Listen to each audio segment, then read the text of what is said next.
ఒక తండ్రి తపస్సు, ఒక తల్లి సాధ్విత్వం బిడ్డల్ని ఎంత కాపాడుతుందో దయచేసి తల్లిదండ్రులందరూ ఆలోచించండి. మీరు జపం చేయండి, మీరు తపం చేయండి, ఆ తపస్సు మీ బిడ్డల్ని కాపాడుతుంది, ఖచ్చితంగా కాపాడుతుంది, అనుమానం ఎలా. రోజు ఉదయం అరగంట, సాయంత్రం అరగంట కూర్చొని జపం చేయండి, తపం చేయండి. మా వల్ల కాదు అనకండి, నామస్మరణ ఇంతకంటే ఉందమ్మా. నమ శివాయ, నమ శివాయ, నమో నారాయణాయ, శ్రీమాత్రే నమక. ఏదో ఒక నామాన్ని ఇంట్లో ఓ మూల కూర్చొని ఒక అరగంట సేపు అనలేమా? ఆ అరగంట ఫోన్ కట్టేయలేమా?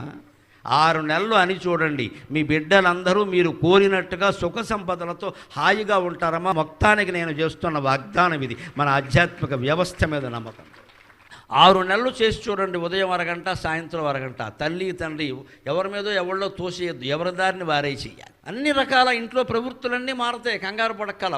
పిల్లలు పొరపాటు దారిలో ఉన్న మన దారికి వచ్చేస్తారు. అమ్మవారు ఊరుకోదు, మనం ఊరుకున్నా. వాడు నన్ను జపం చేస్తున్నాడు, వాడికి